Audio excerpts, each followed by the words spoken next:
Where have all the tradesmen gone? There's no one to be found when you need a light changing, a plug fixing, or a pipe changing. Hello and welcome to another English podcast with Paul. I'm your host, Paul. And as always, unscripted and unedited, but you will see me looking at some notes as I try to make this as professional as possible. Okay, so as stated in the title, as stated at the beginning of this podcast, where have all the tradesmen gone? Well, that seems to be the question that people are asking now because it's very difficult to find somebody, a tradesman, to fix your house or come to your place of employment to fix broken and maintain the day-to-day runnings of the building, whether it's changing some plugs, whether it's cutting down some trees, whether it's changing some pipes. All these everyday normal hands-on skilled trades seem to be disappearing. It's very, very hard to find somebody that's going to come out and do the work. And they're charging a fortune. It's because they have a monopoly. There is nobody else to do the job other than them. So where have they all gone? Well, looking at my notes and a bit of research I've done, it seems that there was a big knock-on effect from the 2008 crisis, the financial crisis. Many builders lost their jobs. Many painters and decorators and tradespeople lost their jobs at that financial crisis, partly because the housing boom and the housing cycle collapsed. There was no work around, so people had to diversify, had to find something else to do, had to get money somehow by doing something. That was a big shock to a lot of men and to the population. So it seems like when the internet really took off, that a lot of people wanted to do office-based jobs, use a computer and use their brain, because it seemed like that was the trajectory of the working class and the best way to keep money coming in, and so that's one part, that 2008 financial crisis and the building crisis. So that's a big part of what happened and why. Another aspect to that is cultural shifts in what's deemed to be valuable or not valuable in this case. It seems that young people do not want to become a tradesperson because it is, I assume, deemed less respectful. It doesn't sound as good to say that you're a painter and decorator, a tradesman, compared to saying that you're a manager working in an office. That seems to be the cultural shift. So what else? If all the young people learn computer skills and electronics and programming, who's going to fix the plumbing and the outside walls and the glass? Web designers, robotics engineers, data management consultants, these all have a very exciting sounding title. But what do they really do? What do they contribute? Some people have no idea. I'd have to think twice to work out what they are and what they do. Are these jobs so important? What are we going to do about our roofs, our electrical sockets, our cars? Will there be a hierarchy of labor and respect each job commands?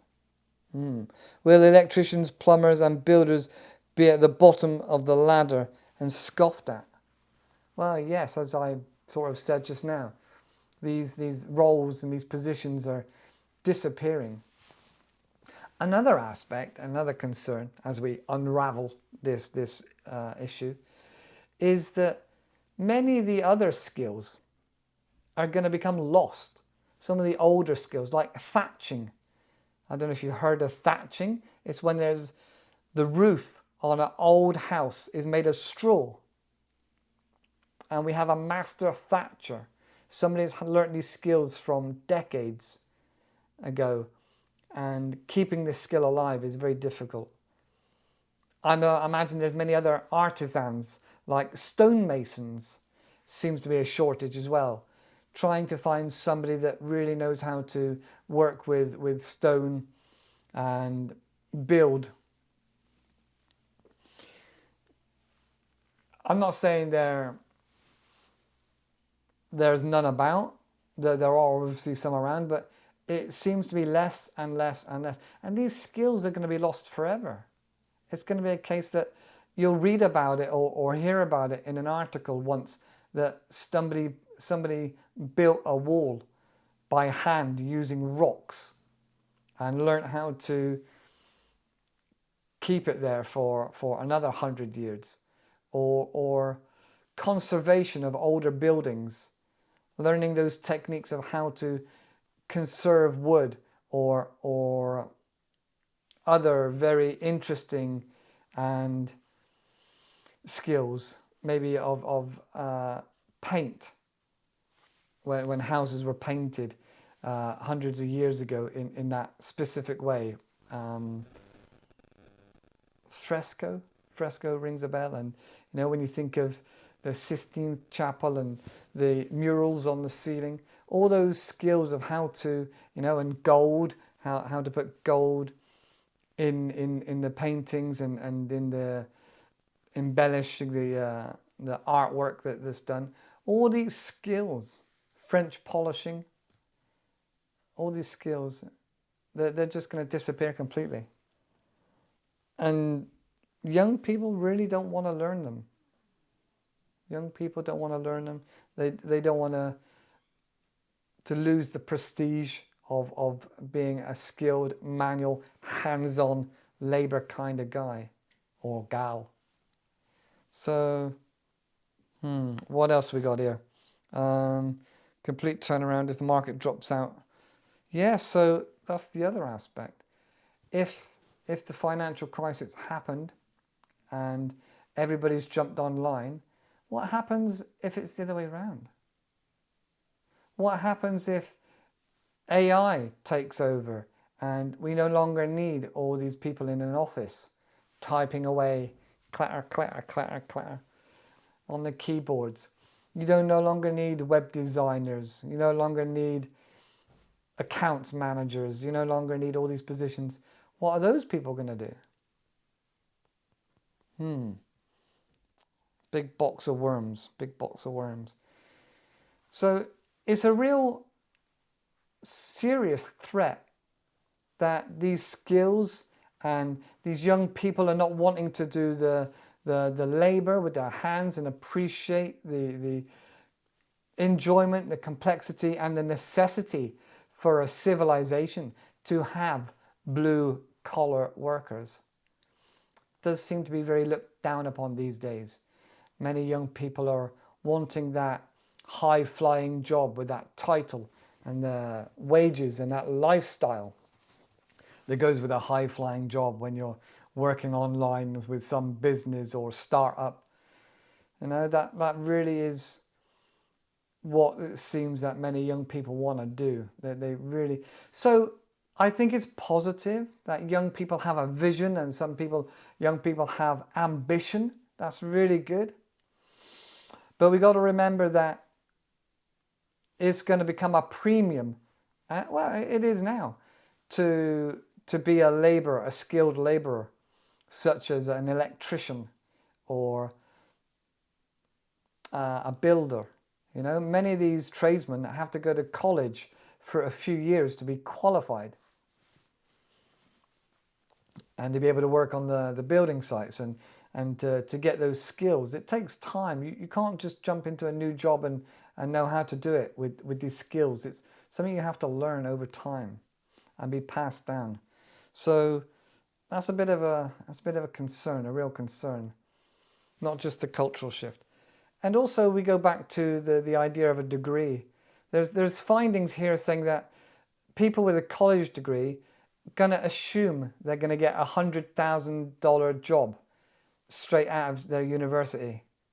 That's what their intentions are. But actually, there's construction industry pays on average more than $2 an hour more, something like $35,000 a year, and the private sector pays around $31,000 a year. So that's an interesting step there.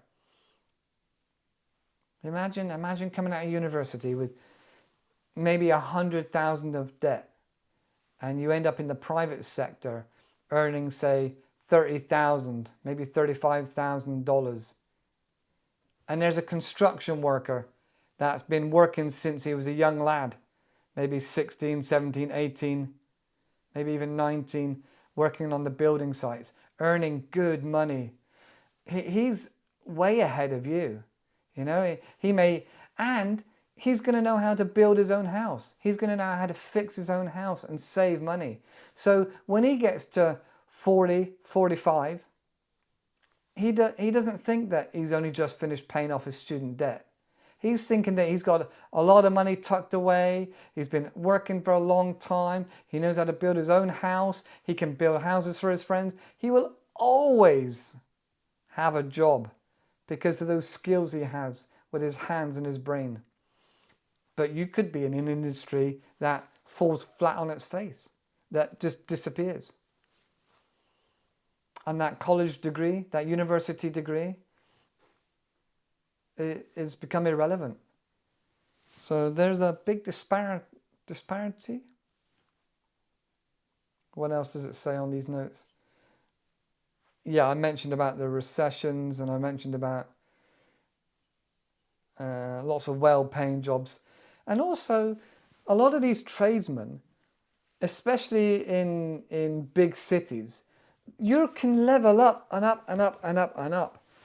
At one point, I was qualified as a tradesperson, and the potential for earning is quite good. You can earn quite a lot of money. I was a qualified crane operator. And in the UK, you start off on low wage. I think I was on about £12 an hour, which would be like $14 or $15 an hour. And the opportunity for working overtime is massive. Some of my colleagues were earning a lot of money and working away and just racking up the hours. Now, for me, that didn't fit with my long-term goals, so I no longer do that. But some of the wages I was earning was crazy money. For me, I believed anyway, for me. It was really good. Don't get me wrong, there was a lot of stress involved, you know, and it was hard work. But if I wanted to stay in that for 10, 20, 30 years, I would be laughing. I would be laughing at how easy it would be to go towards retirement. Because once you pass that qualification, you get some experience. You're just building more and more experience.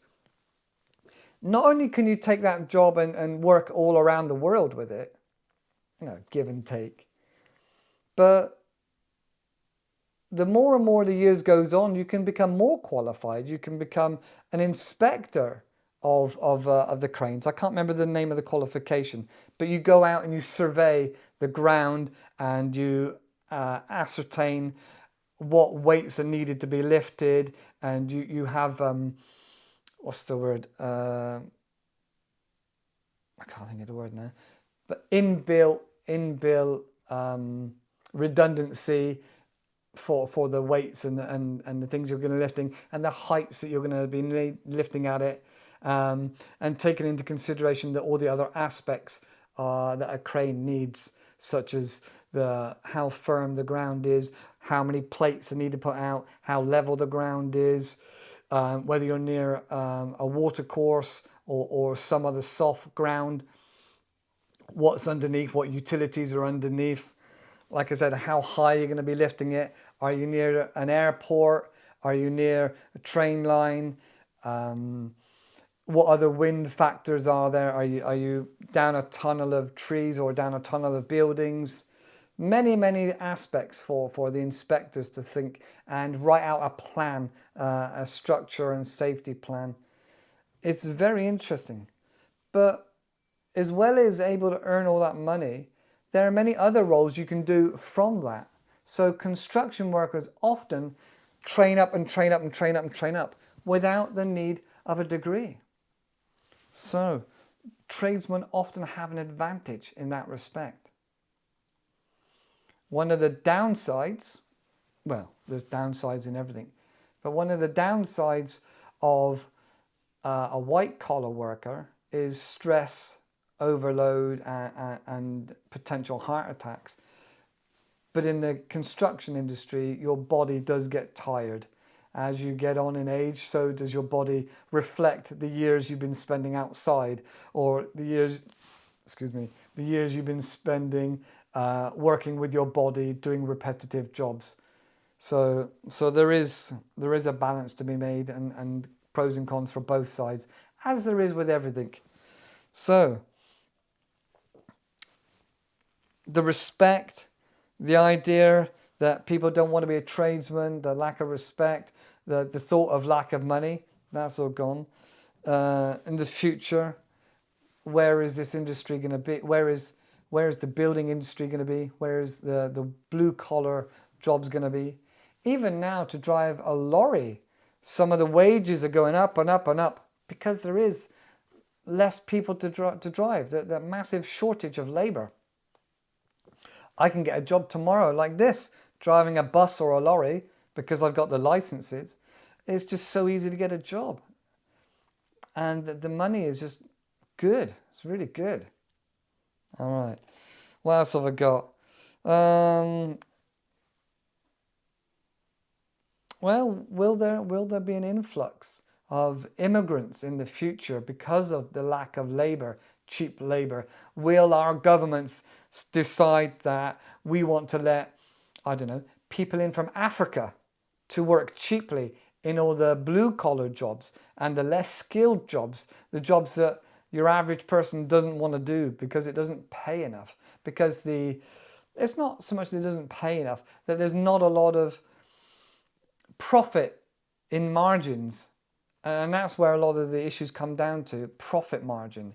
You can't compete necessarily in a modern city, in a modern world, with high standards for the worker, and yet still make a profit. If you're having to pay the staff a high wage, it becomes very competitive and difficult to make that business sustainable over the long period. That's part of the reason why it was a problem having immigrants and labor from outside our country that kept the prices and wages down.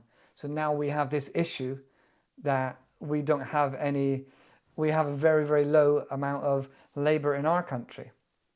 There we go.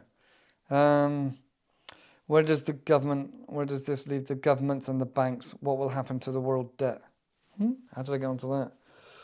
Oh, right. In regards to internet, if the internet gets taken down, you heard of cyber attacks, and then there's this thing called a fire cell, where cyber attack on a particular country, for example, may target a city, and they may do Trojan attacks on, say, and was it DNS on like the water, computer systems of the water, and then the electric, and the fire departments and the police departments, and the traffic light systems. So if a group, say Anonymous, an online terrorist group such as Anonymous, I love you Anonymous, just saying, decided to attack a city, then that can have a massively devastating impact. And then if one day the internet does go down, what happens to all the debt and all the banks? And we're going off on a tangent now. We're going off on a tangent. Well, let's come back. Let's reel it back in, Paul. Reel it back in. Let's get back to where we were. All right. What happens when there's another pandemic? The governments throws riots and governments and pandemics. The future is unstable. The future is very unstable.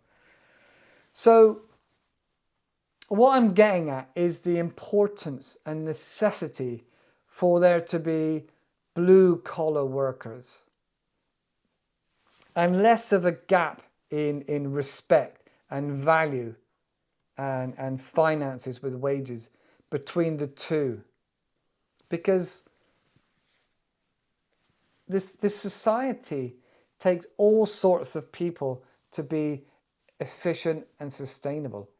You can't have everybody all going to one sector because the other end will suffer. And that's what we're learning now. That's what we're finding out now.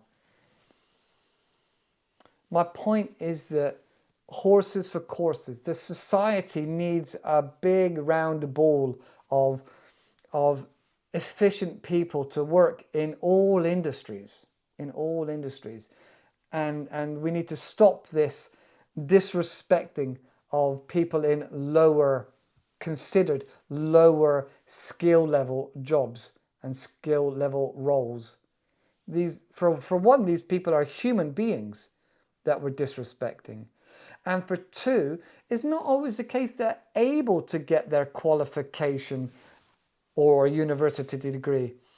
And so they may have other factors impacting their lifestyle and their ability to learn or their ability to get a great job. Okay? It's a big world and not everything is fair. So we need to be more humble and respectful of everybody doing all the jobs, especially those on a lower income, such as the blue-collar jobs. It seems to be less valued, but actually there's just as much value and maybe more value in a tradesman. I know many people in everyday life would pay a lot of money to have a tradesperson or somebody that has a lot of skill and knowledge about how to maintain and fix a house over somebody that can design a web page. Well, there we go. That's the reality of it. I don't know what's going to happen about the future. Let me know what you think in the comments below. Can you get a tradesperson in your country? Is it easy to fix and maintain your homes in your country? Now, I know in Asia, it's a different story altogether. There seems to be a plethora of individuals that can work with their hands. Many people are very, very resourceful. That's the word I was looking for. Resourceful. Able to turn their hand and fix many things, even if it's temporary. My experience is that those that are less fortunate seem to be the cleverest at fixing, maintaining, and saving money. That's my experience, especially from Vietnam and Cambodia. Let me know your thoughts in the comments below. Are you a skilled worker? Are you a white-collar professional? Is it easy to get people to fix things in your country? Let me know in the comments. So that's it for now. And as always, thanks for listening. Have fun whilst learning. Otherwise, you're not going to learn. Have fun. Okay, see you in the next video. Take care. Bye-bye.